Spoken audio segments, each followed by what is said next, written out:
Merci, merci, mettez-vous. Mettez-vous. Tout d'abord, je remercie Pierre-Richard et Gina de me recevoir ici. Je remercie l'assistance, je remercie la presse, les amis. Je vois tellement de visages que je connais. Je vous dis merci, merci de m'accorder ces quelques minutes pour essayer de comprendre exactement où ensemble on pourrait aller, ou du moins où j'aimerais vous accompagner. Les mondes de la presse, mettez-vous un peu à côté, en sorte que le public puisse communiquer avec moi. Pour ceux qui ne me connaissent pas, je suis Michel Joseph Martelly, fils de Gérard Martelly, qui lui-même était fils de cultivateur, originaire des Côtes de Fer. Donc mon père est justement de la paysannerie. Ma mère, par contre, est la fille de Candio de Bradine, célèbre troubadour, qui, je crois, aurait renversé le président Borno avec sa musique. Donc, Candio, c'est ça. À ce niveau-là, je me dis que je ne suis pas aussi bon que Candio parce que je n'ai pas réussi à renverser aucun président avec musique maintenant. Mais au moins, j'ai fait de mon mieux. Et c'est grâce à cette musique aujourd'hui que je suis devenu et bon, que j'ai l'opportunité de me tenir devant vous pour vous expliquer ce que j'ai l'intention de faire. Merci encore pour votre temps. Vous m'avez connu comme Sweet Mickey et à plusieurs reprises on a voulu me critiquer pour ce que je vendais. Mais je dois vous dire que je vendais vraiment l'art, la folie, la gaieté et la joie, et je l'ai fait avec passion, avec passion.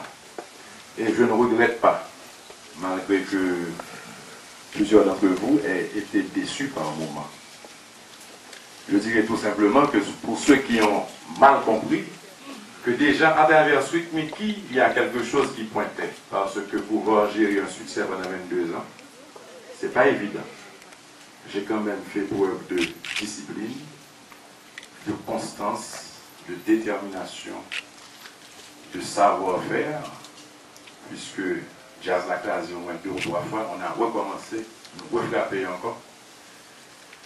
Et même au niveau des lyriques, pour mon qui t'a suivre, il y a quelque chose de sérieux qui pointait déjà, puisque c'est bien moi qui ai chanté Maya du riz, produit de luxe dans nos pays.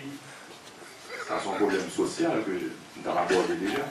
C'est moi qui ai dénoncé l'État Père t'a volé du rire, mais du rire. On va dire ça, nous tout tape danser. On tape pas en bas, c'est eux, nous va voir ça. C'est ça que je dis maintenant. C'est pour ça qu'aujourd'hui, il y a un peu de monde qui a tendance à critiquer pour ça que ouais, mais il y a un peu de bague qui ne va pas comprendre. C'est moi qui ai chanté chauffeur taxi. C'est moi qui ai osé parler avec mon président. Pendant que le monde a fait gargane dans le carnaval, on a dit président, si vous pas capable, vous t'aimez dire vous pas capable. Chaque jour passé, c'est misère, mon cap augmenté. Responsabilité envers une société. Je parlais au président, je m'adressais au président, tout le monde a fait gargane en bas. Et puis, c'est Mickey qui pose des fois. C'est pas grave, je ne regrette pas. Je pourrais même dire que j'ai défié toute une société, tout un système, parce que par moment j'ai dit des mots que j'aurais pas dû dire, même fait des mouvements pantalons que je ne pas faire. Et encore, je ne regrette pas parce que c'est ce qui me permet de me tenir debout là maintenant et de vous adresser. Maintenant, c'est quoi mon idée? Mon idée, vous êtes arrivé un beau jour et on vous a dit que Mickey voulait se lancer dans la politique. Je dois vous dire que mes 22 ans de carrière m'ont permis de vivre en proximité avec la population, la majorité de la population, qu'il s'agisse de ça, des moulins ou mon en bas, un système, un concept que nous allons éliminer à travers l'État de Michel Martelly, le gouvernement de Michel Martelly. Donc j'ai pu vivre avec eux en proximité et parallèlement, pendant 17 ans, j'étais impliqué dans des œuvres sociaux puisque à travers un mouvement familial que Sophia, mon épouse, a déclenché. Qui j'ai déclenché, ma jambe le 24 décembre, ce qui était toujours voyager. Donc Sophia a commencé à faire la mangeaille, collecter des vêtements, tout ça, le 24 décembre. Olivier, qui à l'époque, avec 4 ou 5 ans, c'était qu'on a pété. Donc on a développé cette culture chez nous, qui plus tard a donné naissance à la fondation Rosé Blanc, une fondation relativement jeune. Donc je dois vous dire que ça fait quelque temps qu'on est impliqué. Et une expérience que nous faisons dans la fondation, c'est que l'année passée, en 2009, il y a une organisation qui s'appelle Peer Africa, qui a travaillé avec Nelson Mandela en Afrique du Sud, qui a converti des villages verts, des bidonvilles plutôt, en villages verts. Ils sont arrivés à Port-au-Prince et ils m'ont offert 3000 maisons. Ils ont offert 3000 cahiers. Donc moi-même, j'ai rencontré Mme Pierre-Louis, qui était première ministre à l'époque, et on lui a demandé des terrains de l'État pour pouvoir justement donner ces maisons à la population. Bon, ça n'a jamais marché. Et au lendemain du 12 janvier, ce même groupe est revenu en Haïti et ils nous ont proposé 30 000 maisons. 30 000 maisons pour reloger ceux qui ont été frappés par le séisme.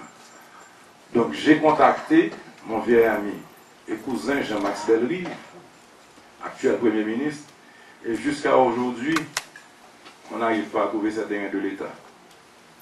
Donc je pense qu'il y a mauvaise foi du côté de l'État. Mauvaise foi, ils ne sont pas bien intentionnés.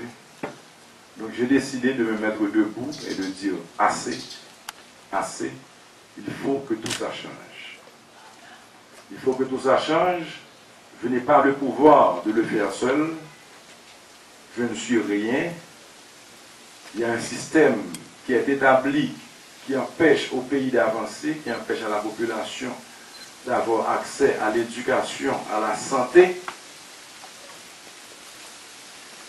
On n'a pas un programme agricole, notre paysannerie est délaissée.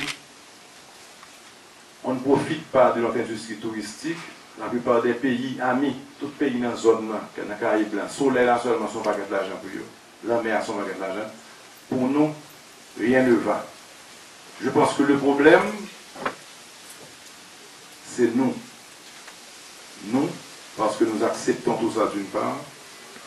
Nous, parce que nous acceptons que les Haïtiens n'aillent pas à l'école et malgré ça, de monter au timon des affaires avec des intérêts personnels qui fait que l'État ne sert plus, l'État n'a plus pour objectif de desservir la population, de construire, de développer un pays. L'État est un État personnel qui ne sert qu'à s'enrichir. Je vous dis que plusieurs gens vont croire que je suis là pour gagner quelques fautes ou bien pour demander un support financier. Je vous dis tout d'abord que vous vous trompez, je ne suis pas là pour ça. Je suis plutôt là pour vous motiver à changer tout ça. Ça n'a rien à voir, ce mouvement n'a rien à voir avec Michel Martelly. Michel Martelly se met en rassembleur pour inciter ce mouvement, pour déclencher ce mouvement. Et ce mouvement est nôtre, et ce mouvement devra aboutir pour justement offrir à la population des jours meilleurs et offrir au pays un meilleur avenir. Et ce mouvement devra aboutir que Michel Martelly là, que le par là, que le mourir, que le tirer, que le va passer pour ça, nous devons camper pour nous changer Haïti.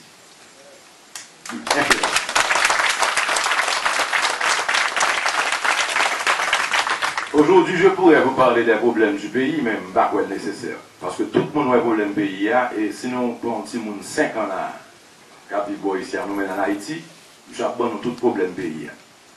Parce que je apprends à écrire, la point Xbox pour la connecter, nous n'avons pas de courant. Je dis, what's wrong with your country? Okay. Maman a dit, hey Timiki, go get your shower. Là, je suis arrivé un gros bouquet, pas de l'eau chaude, pas de rien. What's wrong with your country? C'est mon 5 ans. Il vient sortir pour l'aller dans le parc, et puis le son baguette, mieux c'est sécurité, fait noir. What's wrong with your country? Donc, tout le monde a un problème à Haïti. On doit parler des solutions plutôt. On doit parler des solutions. Maintenant, vous allez avoir des quantités de candidats qui vont défiler devant vous et qui vont s'attendre à ce que vous les votiez. Okay? M. Walvin m'a un bel discours, bel plan. C'est pour ça que, quoique j'ai un plan, mon plan, mais contrairement à ce que Barack Obama disait 2 semaines de ça, puisque 2 semaines de ça, on était dans un dîner Black Caucus là, avec le président américain qui disait It's more about the plan than it is about the man. It's about the plan. Moi, on ça Barack dit très bien parce que les États-Unis sont un pays qui a une structure, qui a marché. Un président pas apparaître pour craser la structure des États-Unis. Donc, vous besoin d'un président bon plan vraiment. It's more about the plan. Mais en Haïti, I believe that it's more about the man than it is about the plan. C'est pour nous prêter attention à messager plus qu'à message. Parce que n'importe qui candidat va venir là, pour nous voter, M. va développer une série de belles paroles, belles plans, M. va faire ça, faire ça, faire ça. Et puis, le monter, nous va reconnaître. Donc, ce que je suggère cette fois-ci, c'est que, au lieu de nous des plans identifiés dans 19 candidats, prends profil chaque, identifier pour qui est-ce qui semble un bluffeur. Qui est-ce qui semblait que le remet Haïti? Qui est-ce qui était dans l'État déjà pas rien? Qui est-ce qui semblait de la bourmelle pas peur monde? Parce que pas le bon bourmelle là pour changer le système. Le système ça son plan lié.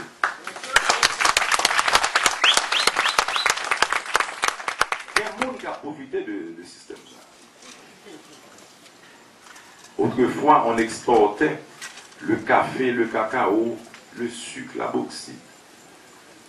Pour nous, c'est misère. Notre misère est devenue une denrée rentable. Pour nous, misère, nous pouvons exploiter. Donc, c'est pour nous veiller qui est-ce que nous avons fait confiance. Qui est-ce qui a un cœur dans le pays? Qui est-ce qu'on suspecte qui a tout profil, qui répond à critères ça?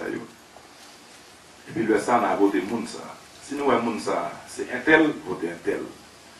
Et nous avons relé pour nous dire, mais qui? J'ai l'impression que monsieur, plus capable de passer, moi-même, je vais la